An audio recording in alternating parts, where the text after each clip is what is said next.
Los televidentes de la revista los días martes y viernes disfrutan de las participaciones del ingeniero Cuello, pero se quejan de que el departamento de audio de aquí de esta emisora no puede a veces clarificar lo suficiente las exposiciones del ingeniero Cuello. Pero quiero decir algo, no soy experto en audio, pero quiero decir lo siguiente. Primero, ese siempre ha sido su tono de voz, desde que yo lo recuerdo, que hace mucho, siempre ha hablado en esa forma. Segundo, no existe un dispositivo que es el que usan los traqueotomizados para poner aquí en la tráquea un micrófono y que se pueda escuchar más claramente. De todas formas,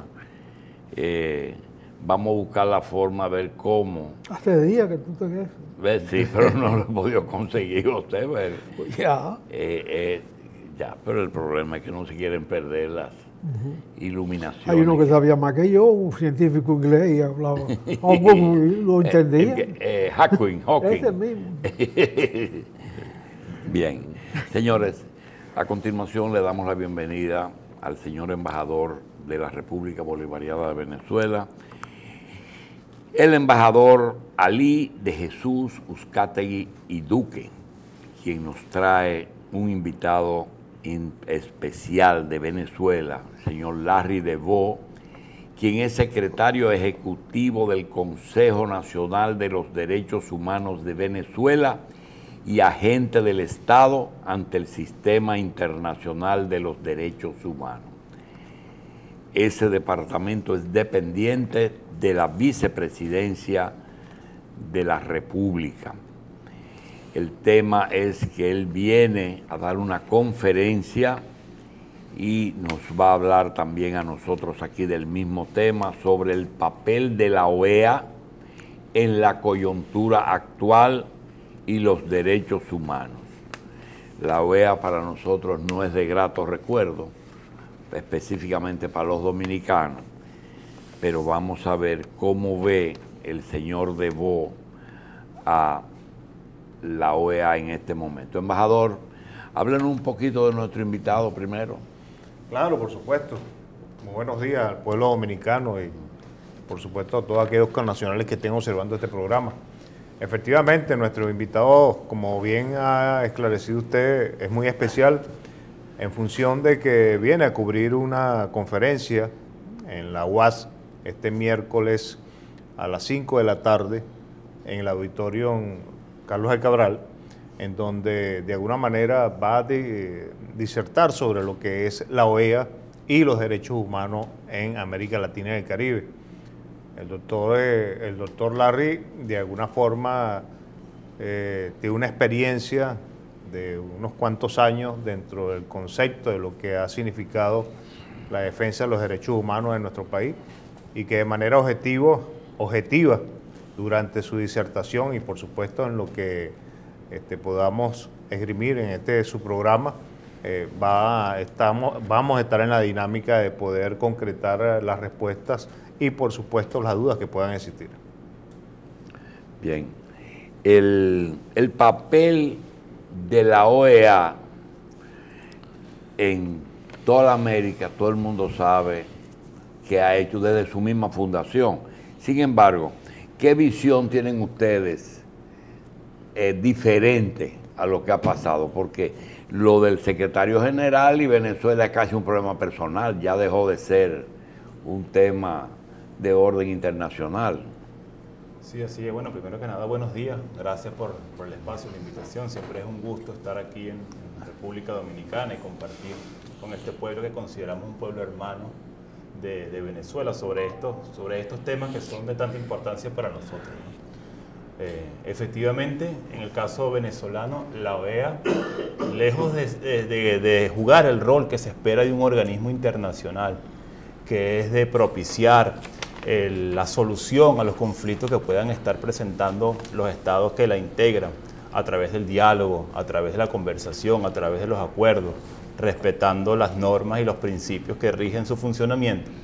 A pesar de que ese es el deber ser, en la realidad es que la OEA se ha convertido en un actor principal de la agresión que se desarrolla contra Venezuela, generando las condiciones para que se reproduzcan en nuestro continente terribles episodios que hemos vivido en el pasado, ¿no? Donde se utiliza la fuerza, donde se utiliza la acción militar para derrocar gobiernos que no se correspondan o que no respondan a los intereses geopolíticos dominantes en la región en un momento determinado.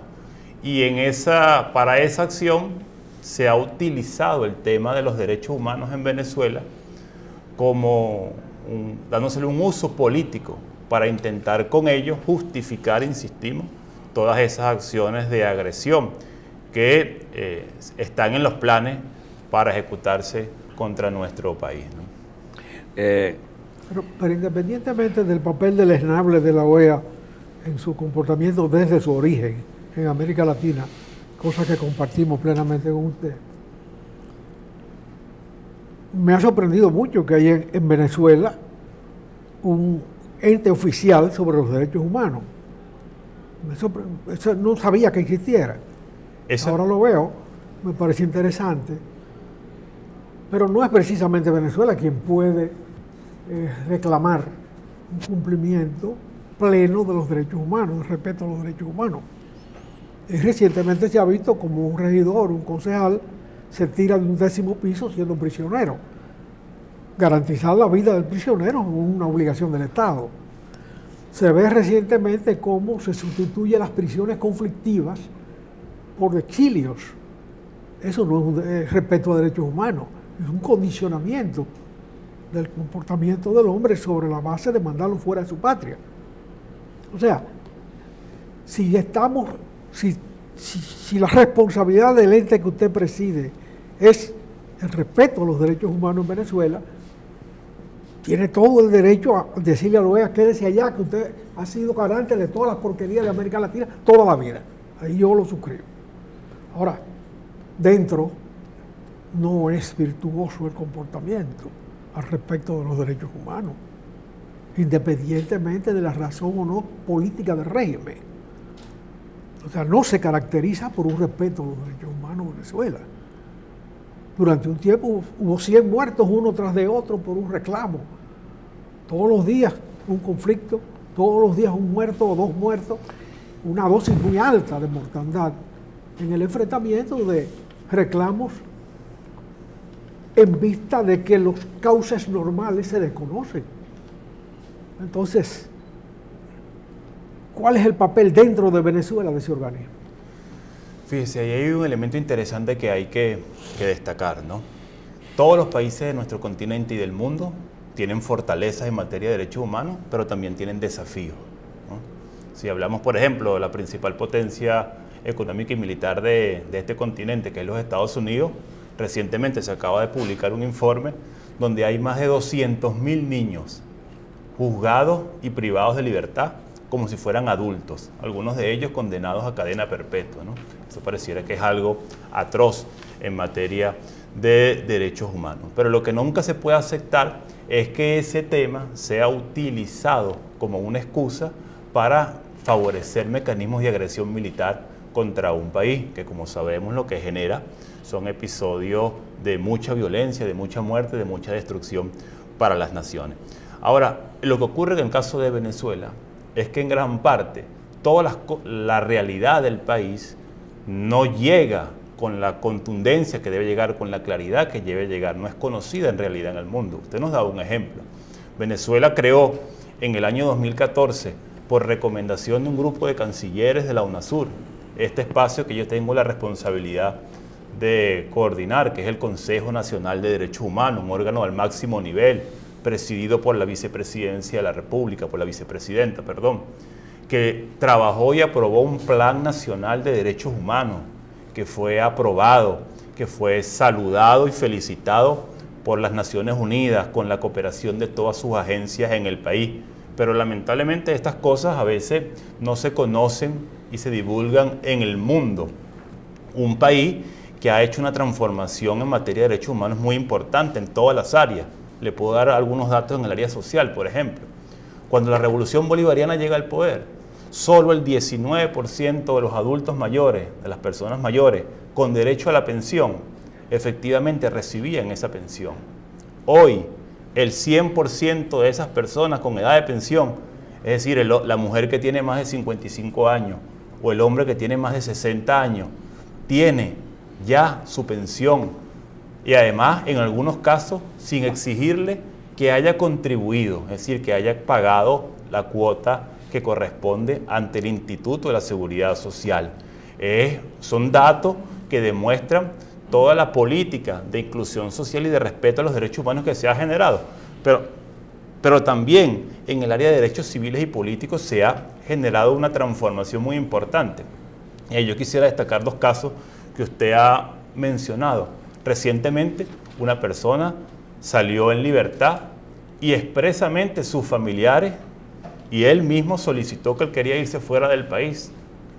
Yo tengo autoridad suficiente para hablar de ese tema porque personalmente recibí a la mamá que le pidió ante la Comisión para la Verdad que una vez que su hijo recibiera medidas cautelares, ella quería que él saliera del país para someterse pues a condiciones de vida diferentes. Y eso fue aceptado.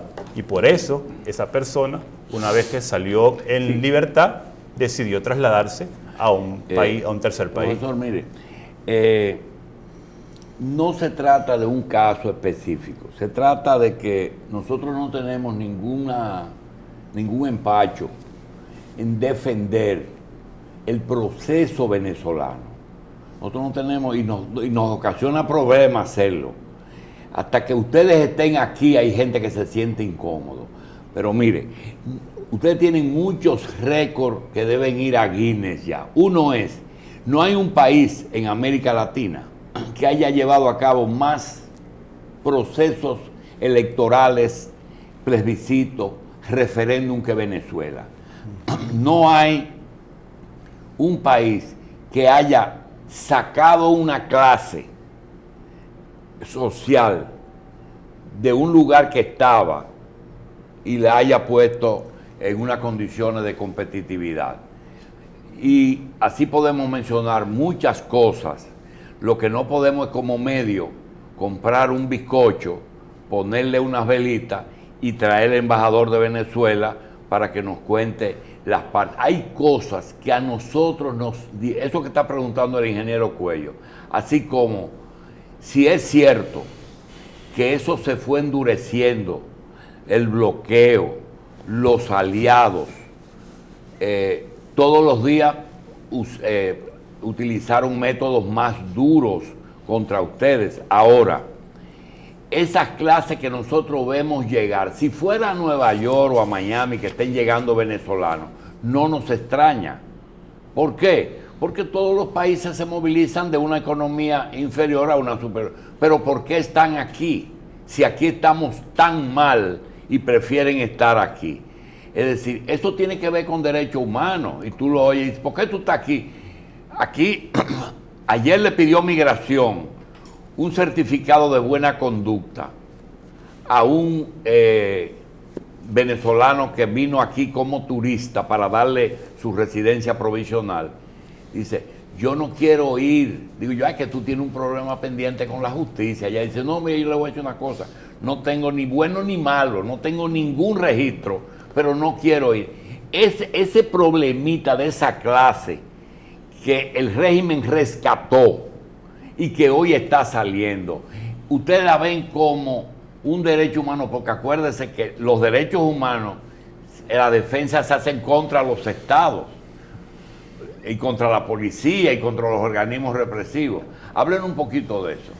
Sí, efectivamente, allí hay unos temas que por supuesto están estrictamente vinculados con el área de los derechos humanos, ¿no? Partiendo de que el derecho a migrar, a movilizarse, es un derecho humano reconocido tanto en nuestra Constitución como en los instrumentos internacionales, ¿no? Así que quienes salen de Venezuela en búsqueda de condiciones de vida distintas están disfrutando y ejerciendo sus derechos humanos, ¿no?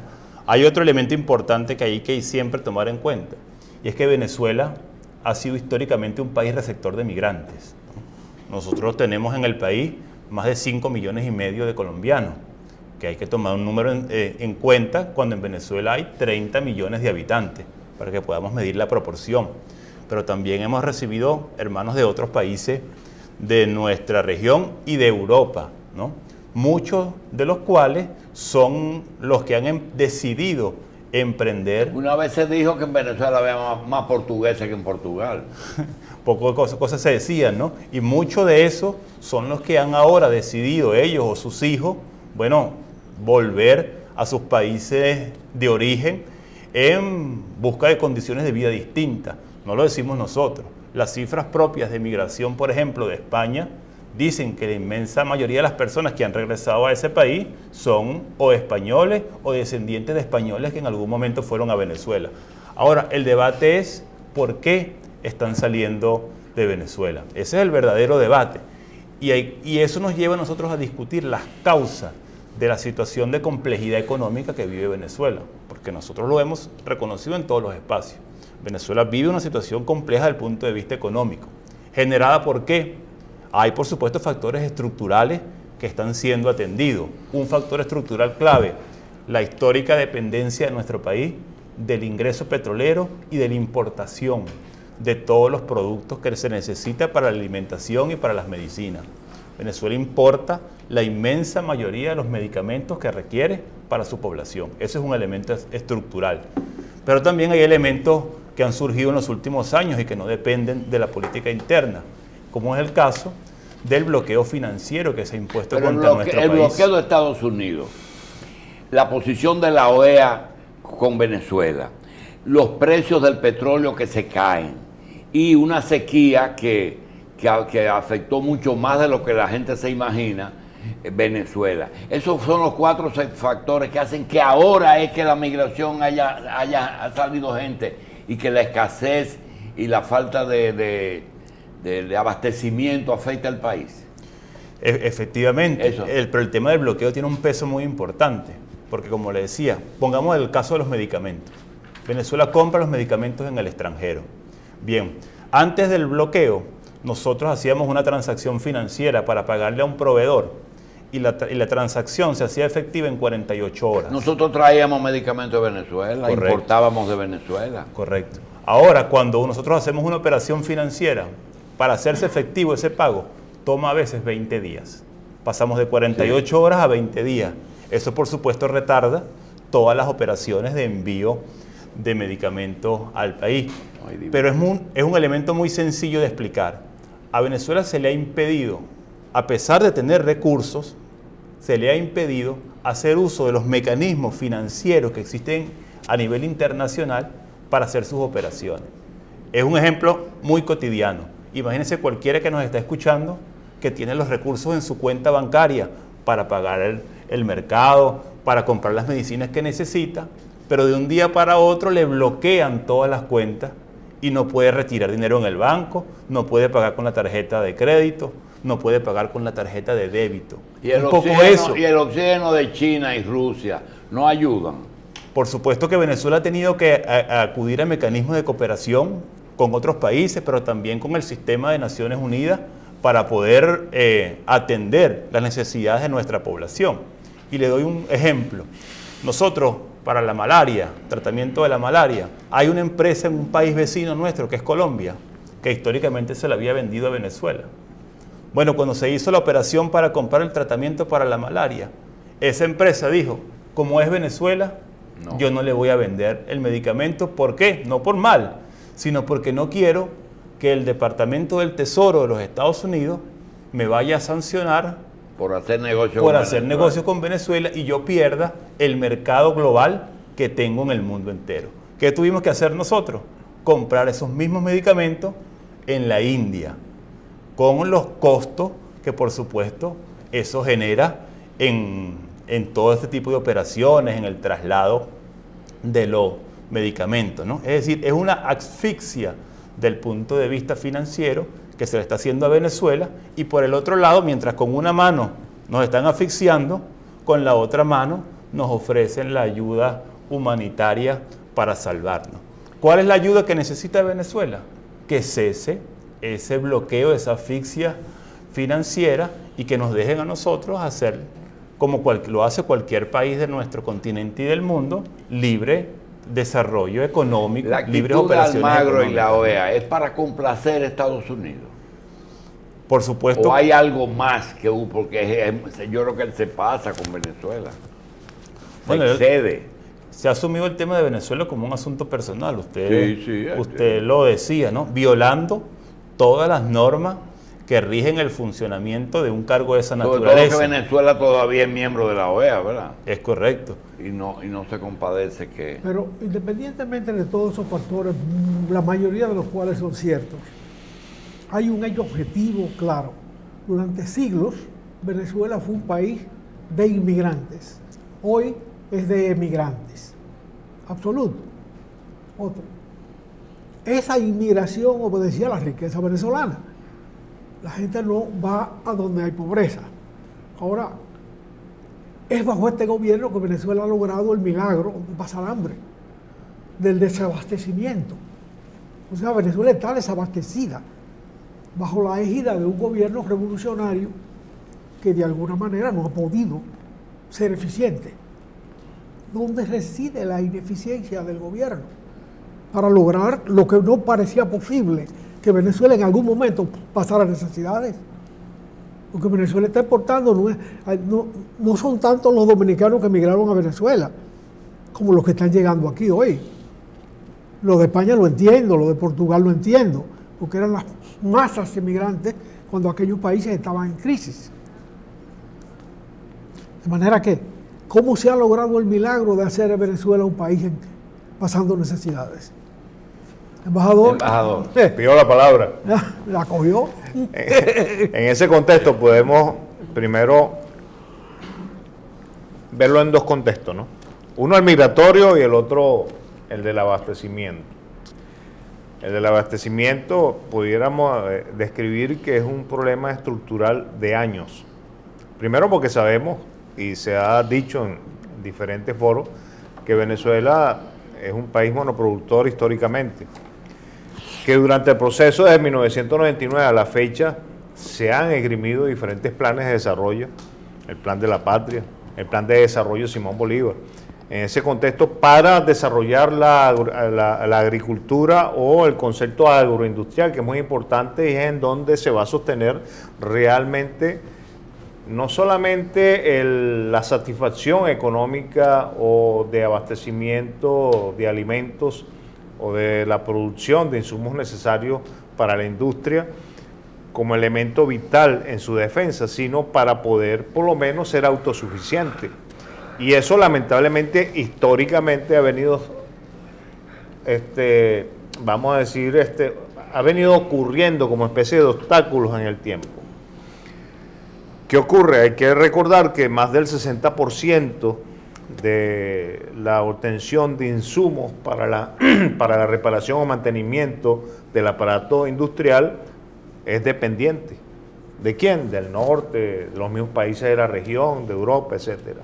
Ese 60%, no solamente a partir de hace 3 años, de 2015, cuando se decreta o se establece el decreto en donde el expresidente Obama declara a Venezuela una amenaza extraordinaria e inusual, sino ya desde antes, de manera solapada, se venía impidiendo que Venezuela fuera obteniendo los recursos materiales necesarios para restablecer la industria, que de alguna otra forma tenemos una infraestructura instalada de hace muchos años, lo cual hay que recuperar.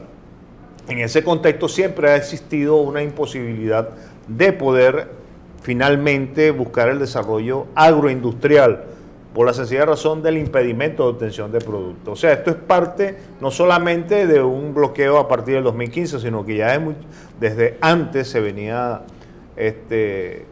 vamos a decir, sufriendo esta calamidad dentro de lo que es el desarrollo interno del país.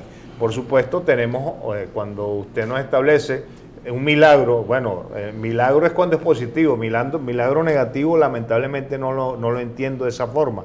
Todo lo contrario, ha sido prácticamente una, vamos a decirlo así, incongruencia en cuanto a todos los recursos que se han invertido desde 1999 a la fecha para poder restablecer el aparato agroindustrial, y no solamente agroindustrial, sino el carácter de exportación y tener una balanza de pago estable, o por lo menos que tenga consideraciones necesarias dentro del concepto económico. Por eso es que cuando hablamos del proceso económico en Venezuela es muy complejo, porque es un problema estructural y aparte de ello de dependencia por parte de lo que ha significado el petróleo a través del tiempo. Por ello es que dentro de esta barrera económica, a partir de aproximadamente pocos meses, se estableció un nuevo cono monetario y, por supuesto, el establecimiento de una nueva moneda que es el petro, una moneda digital anclada en la riqueza del Estado venezolano. Cuando usted me habla del tema migratorio, sí, efectivamente, dentro de ese contexto en Venezuela se ha venido presentando de un tiempo para acá una migración importante hacia países de América Latina y el Caribe, y por qué no del mundo. En ese contexto, por lo mismo que se ha hablado, buscando satisfacción de algunas necesidades que ellos de alguna otra manera buscan mejorar su concepción de vida. Embajador, a usted mismo, quizás también al profesor Debo. Miren, a veces se han concentrado los esfuerzos en justificar y no en tomar las medidas que había que tomarlas. Desde aquí, que es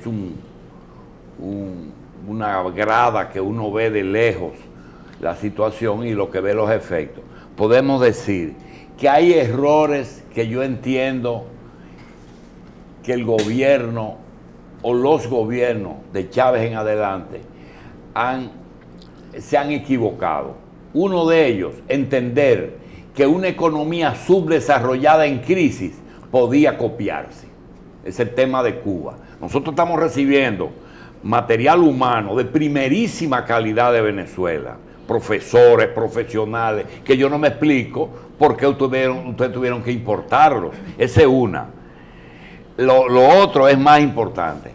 ¿Por qué ustedes no reconocen que el problema es de origen? Es decir, el gobierno que surgió con Chávez no es el que, o no tuvo la culpa de todo lo que está pasando, pero sí tenía la solución. Mire, usted dijo agroindustrial.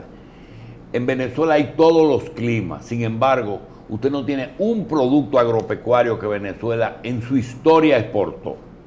No se ocuparon de eso.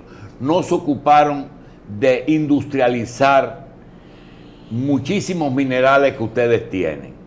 Venezuela, turismo, está quizá en el último lugar, teniendo costas en el Caribe. Entonces, la pregunta es la siguiente: ¿por qué Venezuela, cuando se cae el precio del petróleo, se cae la economía? Porque todo estaba sostenido en un solo producto. Todo se traía con el dinero del petróleo. Los mozos de los restaurantes se disputaban los venezolanos porque eran las propinas más grandes que habían en todas partes del mundo. Llegó un venezolano. Entonces, lo que decía José Cuello, ¿cómo es posible que no se pueda revertir? ¿O estamos en un punto de no retorno? No, es que efectivamente cuando estamos hablando de un nuevo cono monetario y el establecimiento de un proceso económico diferente, yo quisiera aclarar algo, ¿no?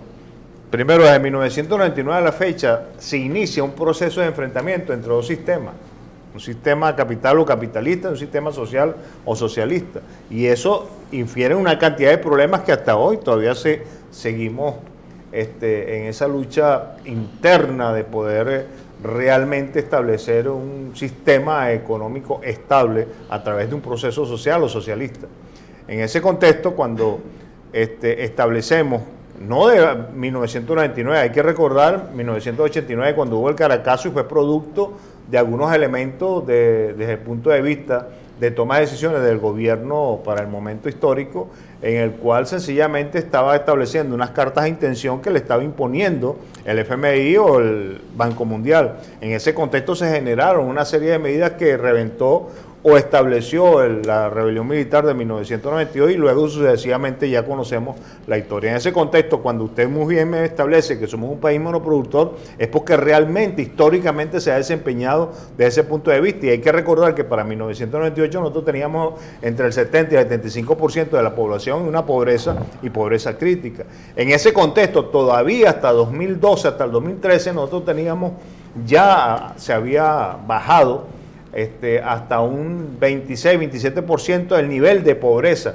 Estamos hablando hasta el 2012, 2013, pero cuando empiezan y se profundizan realmente los problemas económicos, no solamente por dejar hacer o dejar pasar, sino que sencillamente producto de un bloqueo económico es cuando empieza el gobierno nacional a tomar una serie de medidas de defensa para poder lograr un equilibrio y mantener el proceso de abastecimiento especialmente. No es que Venezuela no ha querido y no ha tenido la capacidad suficiente, sí, la hemos tenido, usted muy bien lo ha dicho, hemos tenido un vasto recurso a través del petróleo, tanto así que todavía significa casi el 95% de las divisas que ingresan al país son provenientes del petróleo. El otro 5% de la industria básica y 1% que aporta la industria privada, que es en donde allí estriba el verdadero problema, porque históricamente el presidente o el mandatario nacional desde 1999 ha prevalecido el apoyo a los privados para que contribuyan a la producción de insumos necesarios, pero esto lamentablemente no ha surtido los efectos que se han requerido al caso, por el mismo concepto que lamentablemente se ha desarrollado históricamente en el país, que es sencillamente vivir de las divisas que produce el petróleo. Y aparte de eso, si vamos a hablar de un proceso en el cual interviene elementos de corrupción, pues también vamos a decir, se desvían los recursos para el deber ser de lo que ocurre. Fíjate que hoy en día Venezuela, con todo el proceso y a través del establecimiento de una moneda digital, que es lo que se está buscando, no depender necesariamente del dólar americano, sino sencillamente contar con otras divisas, como son el euro, el rublo, el yan. Y en ese contexto, quisiéramos a lo mejor de repente presentar ahorita en este momento un video del Petro para poder tener una imagen. Antes del video, embajador, ¿qué por ciento de la población paga impuestos en Venezuela? ¿Cómo dice? ¿Qué por ciento de la población paga impuestos? Bueno, fíjate, hay un valor o un impuesto que es el IVA, que lo paga toda la población. Pero en este momento, que es el valor agregado, el valor de obtención de productos ya elaborados, que es normal, como se puede pagar en algún otro país, y aquellos que de alguna otra forma tienen más de, creo que son más de 3 salarios, el que gana más de 3 salarios mínimos tiene la capacidad de pagar impuestos. Más aún con el nuevo proceso económico, se eliminó la imposición de impuestos a las importaciones y exportaciones para permitir que los empresarios puedan de alguna u otra forma hacer las inversiones sin estar pendientes de que tienen que pagar un impuesto. Bueno, como hemos visto, esto es parte de lo que significa la sistematización de la implementación del Petro como moneda digital o criptomoneda. Y en ese contexto, pues la fortaleza que se busca para lograr la estabilidad económica. Con el tema migratorio, pues está bien indicar de que así como tenemos una migración, hoy a través de un plan que ha referido y el plan de vuelta a la patria, ya hay muchos venezolanos de diferentes partes de América Latina y el Caribe que están retornando al país de manera voluntaria. Ahorita tenemos una cantidad de 8.100 y tantos venezolanos que han retornado y una lista de espera de sobre 9.000 venezolanos y venezolanas que están tratando de hacer parte de este plan.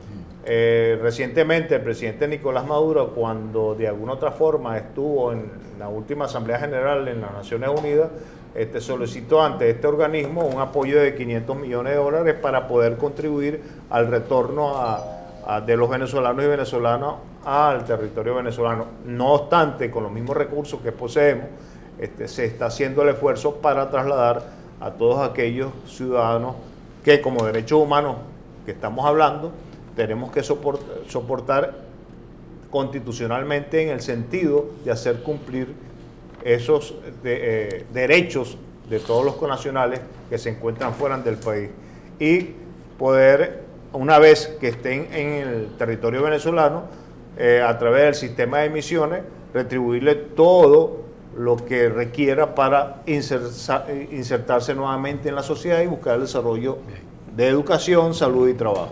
Bien, señor Debo, para terminar, fuera de la soberanía que la OEA pues en ningún momento ha respetado, fuera de el tema de violación de derechos humanos que oposición ha hecho, aquel famoso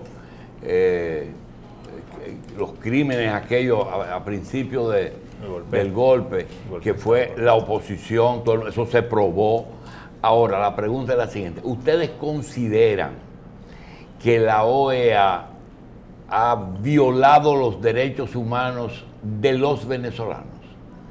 Fíjese, la OEA históricamente fue indolente frente a la situación de Venezuela, ¿no?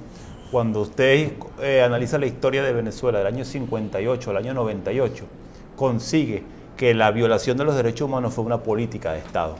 Se ha logrado identificar más de 10.000 casos de personas que fueron desaparecidas, que fueron asesinadas por motivos políticos antes del año 1999. Y en todos esos casos, la OEA guardó siempre una actitud cómplice, silente. Basta hacer una revisión de los informes, de los documentos hechos por sus organismos de derechos humanos para darse cuenta de lo que ocurría en Venezuela. No se decía nada en la OEA. ¿Por qué no se decía nada? Porque Venezuela era mostrada como la vitrina de la democracia modelo del continente, ¿no? Porque seguía al pie de la letra los postulados que se imponían desde la principal potencia de nuestro país. Pero a partir del año 1999, Venezuela, la situación de Venezuela se hace visible para ese organismo y se empieza a utilizar el tema de los derechos humanos con ese objetivo político al cual hemos hecho referencia durante esta mañana. Y ahí hay un dato que es bien interesante, ¿no? Se refería, por ejemplo, al golpe de Estado de abril del 2002. Tal vez muy pocas personas saben que cuando se dio ese golpe de Estado, el presidente Chávez fue puesto privado de libertad, fue detenido pues, por los militares alzados, golpistas. Y un grupo de personas acudieron a la OEA a través de su Comisión de Derechos Humanos a solicitar protección para el presidente Chávez que estaba detenido. ¿Cuál fue la respuesta de ese organismo? Negó las medidas solicitadas para proteger al presidente Chávez y por el contrario, a través de una misiva, reconoció al régimen de facto que se había impuesto en Venezuela y que duró 48 horas en el país, ¿no? Es decir, ha sido un organismo que lejos de estar para proteger los derechos de los venezolanos, ha contribuido a generar condiciones que favorezcan su vulneración. Bien, la actitud es importante, embajador Debo. ¿Existe la posibilidad de que la esperanza vuelva a Venezuela con las medidas de la moneda, con la solidaridad de las naciones como Rusia y China, o todavía estamos en baja?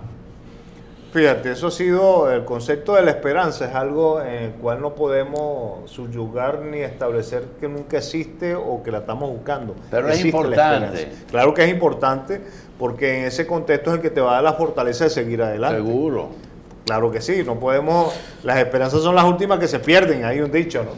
Y en ese contexto pues es lo que estamos pregando y que en ese contexto el gobierno, no solamente el gobierno venezolano, sino el pueblo venezolano, el hombre de a pie y sus instituciones, organizaciones públicas y privadas, están fortaleciéndose en función de ir allá y poder desarrollar las políticas necesarias en defensa contra ese bloqueo que está sufriendo el país. Usted que está allá, ¿se sienten que se están a la defensiva solamente, que no hay un avance de que Venezuela puede tomar alguna actitud a la ofensiva? Yo creo que ya hay algunos datos objetivos que nos permiten a nosotros medir la real situación del país.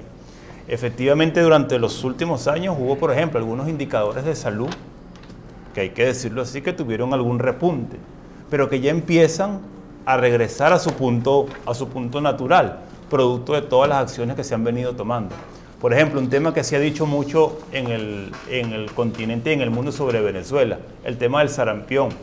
Bueno, sí, Venezuela sufrió un repunte de las cifras de sarampión, pero cuando vemos ya los datos actuales nos damos cuenta que ha habido una disminución del 95% de los nuevos casos. Es decir, tuvimos un repunte, pero ya la situación vuelve a normalizarse luego de que pudieron tomarse medidas importantes a través de una gran campaña de vacunación que contó con el apoyo de la Organización Panamericana de la Salud. Es decir, la situación de Venezuela comienza a normalizarse gracias, entre muchos otros factores, a medidas como la que hacía referencia el embajador, ese plan de crecimiento, recuperación y prosperidad económica que se ha puesto en marcha en el país, que permitió, por ejemplo, un incremento sustancial del salario mínimo, ¿no? El salario mínimo que teníamos en Venezuela se había convertido en algún momento en insuficiente para cubrir las necesidades básicas de la vida. Bueno, el presidente, entre otras medidas, tomó un incremento sustancial del salario mínimo, que llegó a pasar de que era 5 millones de bolívares a 180 millones de bolívares, utilizando la moneda anterior. Según un incremento sustancial del salario mínimo, se fortalecieron los mecanismos de protección social y eso es lo que ha permitido otro indicador, que son los 8.100 venezolanos que han regresado directamente con el apoyo del Estado, ¿no? Es gente que se fue de Venezuela buscando mejores condiciones de vida en países de toda nuestra región y que se dio cuenta que las condiciones que tienen esos países no es mejor a la que hay en su patria y que por eso han decidido regresar. Eso es muy relativo. Conocemos lo nuestro aquí. Aquí se ha tenido una política migratoria cruel, criminal, negligente con Venezuela. O sea, no es la política que Venezuela como nación tuvo con los dominicanos, cuando nosotros éramos inmigrantes. No. Los dominicanos, a través de sus autoridades, han sido no negligentes solamente, crueles con la inmigración venezolana, igualmente pasa con los árabes. Aquí hay una colonia árabe, para sacarlo del dolor que ustedes tienen, hay una colonia árabe que se integró como en Venezuela, como en Colombia, como en Ecuador, como en Panamá. A finales del siglo XIX comenzó a integrarse. Y hoy son ciudadanos, todos exitosos, todos triunfadores, pero la pasaron negra cuando llegaron aquí. Hoy no hay las condiciones de entonces como para ser tan crueles como se ha sido con los venezolanos. De manera que tuve un reporte de una señora venezolana, médico, haciendo frituras en la frontera. Eso salió en un reporte la semana pasada aquí en el país. Porque la República Dominicana no ha acogido con la generosidad que merece esa inmigración venezolana. Y es natural que la gente, frente a ese rechazo institucional, pues, trate de volver allá. Es natural, de su país. Y todo el que migra trata de volver durante mucho tiempo. Son las segundas generaciones las que se arraigan, definitivamente. Ahora bien, hay algunas cosas esperpénticas en Venezuela, hay algunas que corresponden a su ordenamiento jurídico, como por ejemplo que el presidente designa al vicepresidente y lo puede cambiar en cualquier momento. O sea, no hay una vicepresidencia institucional constituida, pero bueno, eso corresponde a su ordenamiento jurídico. Y el hecho de que haya una asamblea constituyente de carácter permanente, que no tiene fin, no tiene una misión que cumplir, sino que está ahí permanentemente, en contraste con un Congreso elegido libremente, donde la oposición ganó y se desconoce de alguna manera enfrentando por la Asamblea Constituyente. O sea, hay dos organismos de carácter deliberativo que es algo que no se entiende en términos institucionales. Pero hay algo que usted observó y me preocupa, esas dos fechas. Se dijo de 1958 a 1999. O sea, de la caída de Pérez Jiménez a la caída de la de la conchupancia, como dicen ustedes, una palabra muy venezolana. De la democracia tradicional. De la democracia que se vivió ahí, donde se desperdició la oportunidad. No en todos los aspectos, por supuesto. Venezuela es padre de la OPEP. Venezuela logró tener un 75% de su producción energética no petrolera, con su agua. Lamentablemente, y aquí lo destacamos, hubo un momento en que los precios de petróleo estaban en el suelo y al mismo tiempo no llovía. Eso no es culpa del gobierno. Esas dos cosas son externas. Pero realmente Venezuela logró en esos regímenes la única inversión positiva que hizo de su petróleo, que fue tener una energía del 75% con su agua. Ellos se bebieron de whisky probablemente más que todo ese resultado. Y la presencia del gobierno de ustedes obedeció precisamente al colapso de aquella situación de desperdicio, de botarate, no la soporta ningún país. Y en definitiva se agotaron esos partidos repitiendo candidatos y terminó triunfando un régimen que en definitiva no ha podido arrancar, no tanto por los factores externos, sino por una cierta incapacidad. Hoy, por ejemplo, se emite una nueva moneda. ¿Quién es el organismo emisor de esa moneda? ¿El Banco Central, el Estado como tal? ¿Quién emite la moneda? Porque hasta ahora el padre de la moneda es el presidente. Pero una moneda como que debe tener un abuelito que la cuide. Si no, vamos a la inflación otra vez con esa moneda. O sea, si el mismo organismo emisor es el que mantiene las paridades, mantiene los límites de la emisión, vamos a la devaluación de nuevo, de una nueva moneda. ¿Cuántas van? Porque el salario mínimo ha habido que hacerlo, y ya se habla de salarios mínimos que parecen glóbulos rojos, en millones. De manera que esto es una caricatura un poco inexplicable. Bien. Bueno, hay un tema solo para responder el tema de la moneda. Esta es una moneda digital, ¿no? Una de las características de las monedas digitales es que no se manejan a través del sistema financiero normal, sino que se tramiten a través de la vía digital, de manera similar al Bitcoin o las otras monedas que existen, ¿no? Es decir, que hay unos mecanismos que permiten su libre fluidez por todo el mundo. Pero fíjense lo importante de esa moneda, ¿no? Porque fue un mecanismo, o está pensado como un mecanismo para eludir ese bloqueo financiero. Es decir, tú me congelaste las cuentas, en la práctica, yo puedo generar un mecanismo alterno para hacer mis pagos en el extranjero. Y tiene tanta importancia esa medida del presidente, que apenas se anunció a los pocos días, a los pocos meses, salió el presidente de los Estados Unidos aprobando una nueva orden ejecutiva, amenazando con sanciones a quienes dentro de los Estados Unidos comercialicen o acepten operaciones a través de esa criptomoneda llamada el petro, ¿no? Es decir, hay una obsesión con asfixiar económicamente a Venezuela con objetivos políticos. Y también otro elemento que es clave allí, que es que probablemente usted puede comparar, seguramente en ese periodo 58-98, grandes obras de infraestructura, pero veámoslo desde el punto de vista social. Es gracias a la Revolución Bolivariana que Venezuela erradicó el analfabetismo, porque hasta el año 99 Venezuela tenía tasas de analfabetismo grandes, y es gracias a esa inversión del petróleo en lo social que se pudo erradicar el analfabetismo en Venezuela.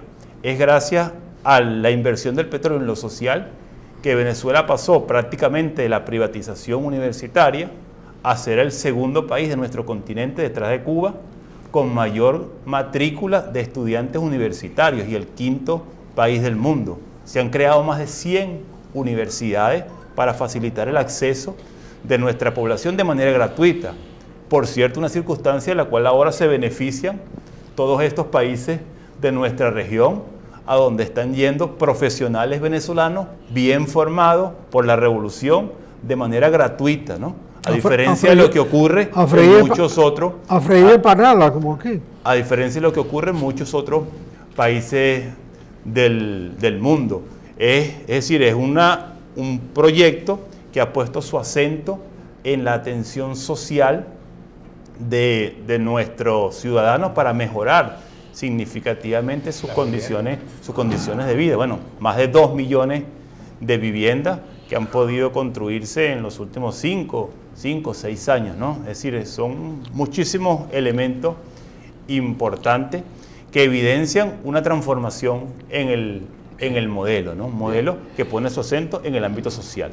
Vamos a darle las gracias al señor embajador y al amigo Larry DeVos, quien es secretario ejecutivo del Consejo Nacional de los Derechos Humanos de Venezuela y agente del Estado ante el Sistema Internacional de los Derechos Humanos.